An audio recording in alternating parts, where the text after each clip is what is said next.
On February 3, 2026, a quiet two-paragraph statement slipped out of Buckingham Palace. To the untrained eye, it looked like standard bureaucratic housekeeping. But inside the royal households and the Mahogany Row legal chambers of London, it detonated like a depth charge. Prince William had just been named the sole beneficiary of a private estate so secretive and so historically significant that most royal historians didn't even know it existed.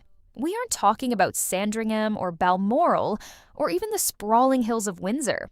This was something older, something hidden, and something Queen Elizabeth II had been shielding from the world for her entire 70-year reign. When Camilla and her son Tom finally realized what had been transferred, and more importantly, what had been deliberately locked away from them, the fury that erupted behind the palace walls was unlike anything staff had witnessed in a generation. This is the story of a hidden empire, a series of failed commercial takeovers, and the moment William signed away Camilla's grandest ambitions forever. This wasn't just a simple inheritance. This was the Queen's final unanswerable chess move. The story really begins in 1944, during the darkest, most uncertain chapters of the Second World War. King George VI, William's great-grandfather, was facing a world where the very existence of the British monarchy felt fragile. In total secrecy, he purchased a massive tract of land tucked deep within the Chiltern Hills, straddling the border between Oxfordshire and Buckinghamshire. It was named the Cedar Estate. From the day the ink dried on the deed, it was designed to disappear. There was no listing in the royal registry, no mention in the press, and zero ceremonial acknowledgments. For 8 decades, the Cedar Estate was a phantom known only to the most senior courtiers, and protected by a vow of silence. But why? Why maintain a secret estate for 80 years? The answer only surfaced when internal briefing notes were shared with the Royal Correspondent Guild in early 2026. What was inside those gates wasn't just land, it was a vault of the monarchy's soul. Inside the Cedar Estate sits a private chapel featuring an engraved memorial vault that lists every royal family member who served in armed conflict, some of whom have been omitted from public records for security reasons. But the real treasure lies in the archival vault's 186 heavy oak chests, filled with personal wartime correspondence and confidential communications that have never seen the light of day. There are 72 previously undisclosed royal portraits, including oil paintings of Princess Margaret and King George VI, that the public has never glimpsed. Most shocking of all, a collection of 14 sealed audio recordings featuring Queen Elizabeth II in private, unfiltered dialogue with world titans like Winston Churchill, Nelson Mandela, and Ronald Reagan. One archivist who spent his life in the royal archives described it as the raw, unfiltered architecture of royal memory. It wasn't a museum, it was the inner sanctum. But while the world was looking elsewhere, a quiet transition was happening. Between 2017 and 2021, Prince William began making frequent private trips to the Cedar Estate. He wasn't there as a guest or a prince performing a duty. He was there as a student. He walked the cedar groves with his grandmother, listening to the stories the public would never hear. He spent hours in the damp archival chambers, personally cataloging naval dispatches and repairing moisture control systems to protect letters from Second World War soldiers. He was doing the grunt work of a steward, not the vanity work of a celebrity. The Queen noticed. In a handwritten note found in the estate's covenant trust, she wrote 6 words that would eventually change everything. He will inherit more than the crown. He will inherit the silence that preserved it. It was a declaration of trust that bypassed everyone else in the line of succession. But there was a legal fortress being built at the same time.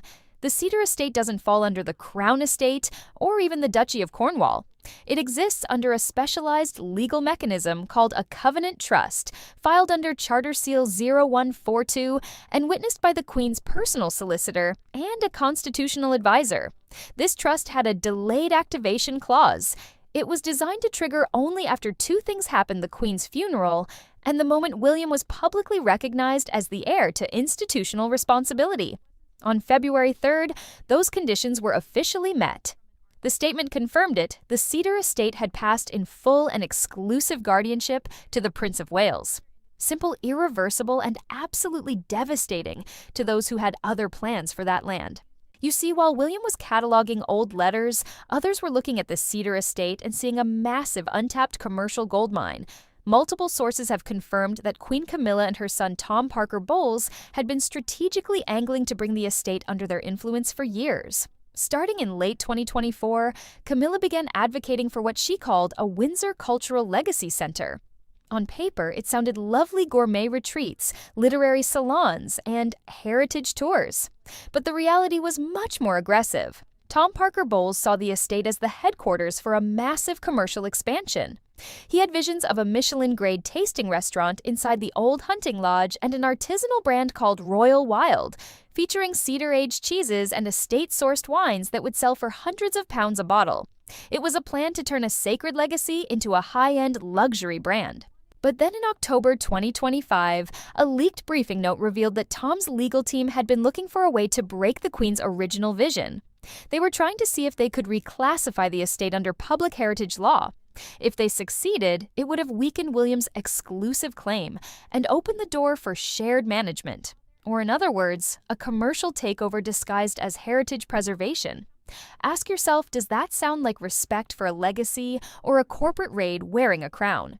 In November, Camilla even hosted a private reception for art historians and food critics, a trial balloon to see if the public would support her vision. William was invited, but he didn't just decline, he didn't show up at all. 3 weeks later, he activated the trust, effectively locking the gates forever. But the Cedar Estate was just the opening act. On January 31, 2026, the land registry updated to show another transfer that left Camilla stunned Northacre Hall. This 1,200-acre heritage property in Wiltshire is a powerhouse of agricultural revenue and historical prestige. What makes this transfer so incredible is the timing. Documents dated just weeks before Queen Elizabeth's passing in 2022 show that she had personally reclassified Northacre Hall from a shared asset to a personal sovereign holding. This meant she could gift it to whoever she wanted, bypassing the usual institutional rules. She wrote in the appendix of her will that the land should go to the child who bears the burden of our future.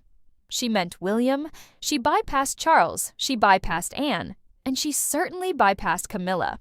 Camilla and Tom had been lobbying behind the scenes since 2023 to turn Northacre Hall into a royal culinary heritage venture. They had even secured interest from luxury investors in the UAE and a Paris-based venture capital firm. They were planning a 5-star boutique hotel and a cooking school that would have been valued at over £48 million over the first decade. One courtier described the situation perfectly. Camilla thought she had soft-bought the estate through influence and whispers. But the Queen had outmaneuvered her from beyond the grave. When Camilla realized she had been outflanked by a woman who was no longer here to argue with her, reaction was described as something colder than anger.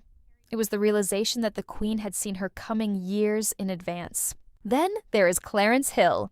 This might be the most emotional part of the entire struggle. In mid-January 2026, Princess Anne found a leather folio marked W. William George in the Windsor Oak Room.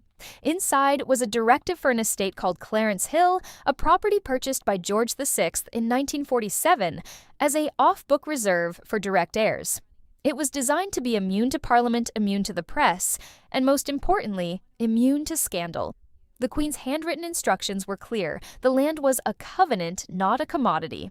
She wanted it to be a sanctuary for William and Catherine, a place untouched by the chaos and gossip that had plagued the family thanks to the public drama surrounding Prince Andrew and the media ventures of Prince Harry.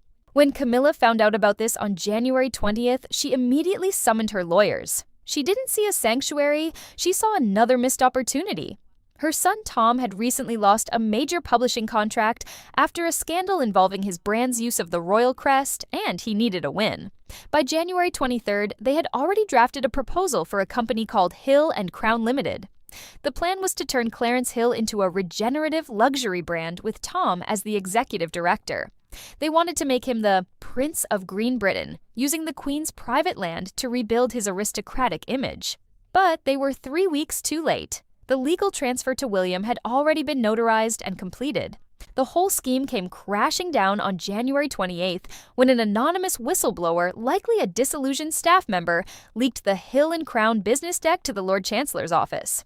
The documents were embarrassing. They showed mock-ups of the historic Clarence Hill estate with corporate logos airbrushed over the 18th century stone.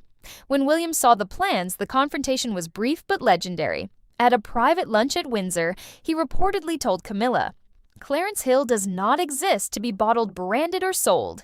It is the last sanctuary of my grandmother's soul, and I will protect it as I protect my wife and children." Camilla left the lunch without finishing her meal, and within 48 hours, Hill and Crown Limited was dissolved. But the boldest move was yet to come. Greystone Downs. This 400-acre estate of ancient woodland and Tudor-era ruins was valued at a staggering £80 million. For Camilla and Tom, this was the ultimate prize. They envisioned 5,000-pound-a-night eco-lodges and a member-only royal culinary circle for elite clients from East Asia and the Middle East. They even planned to turn the estate's historic chapel into a mindfulness retreat and the stables into a wellness vineyard spa. They were probing the Queen's will for any tiny legal loophole that would allow for shared custodianship. They thought they found a thread to pull. What they didn't know was that Princess Anne was one step ahead. She intercepted a confidential email between Camilla's legal liaison and a peer in the House of Lords. When she showed William her assessment was chilling, she's not challenging the crown, she's challenging mother's ethics. William didn't wait. He launched a legal counteroffensive, releasing a sealed codicil to the royal archives. It was written by the Queen in 2021, and it explicitly barred any commercial conversion or brand exploitation of Greystone Downs without William's personal express approval. It was a direct, preemptive strike.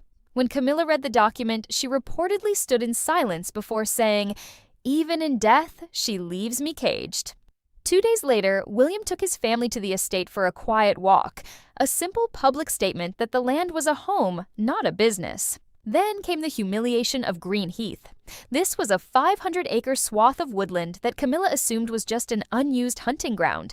She'd already started planning promotional dinners and drafting society invitations for a wellness center backed by Dubai investors. She even thought she could use her regency privilege to secure royal endorsements while King Charles was recovering from his health issues. But she had completely misread the Queen's will. Green Heath wasn't just land, it came with a £37 million private trust that had been growing in secret for decades. This was a financial buffer designed specifically to fund William's environmental and educational projects. When Princess Anne sealed the asset transfer on January 30th, 2026, the dream of a Green Heath spa died instantly. But the real sting came in the form of a private audio recording delivered to Camilla's door. It was the Queen's own voice explaining that Green Heath was to be a legacy zone for children's rehabilitation and environmental stewardship under William and Catherine's patronage. Camilla was reportedly so desperate, she considered challenging the Queen's mental clarity at the time the deed was signed. It was a posthumous attack on Elizabeth herself. King Charles, despite his frailty, stepped in with a private warning any attempt to undermine the will would be treated as sedition against the memory of the crown. When that warning leaked to the press, the public outrage was total. Finally, we have Oakridge. This was the final estate, the one that truly served as the Queen's last word. Valued at £18 million, Oakridge was where William spent his early childhood summers.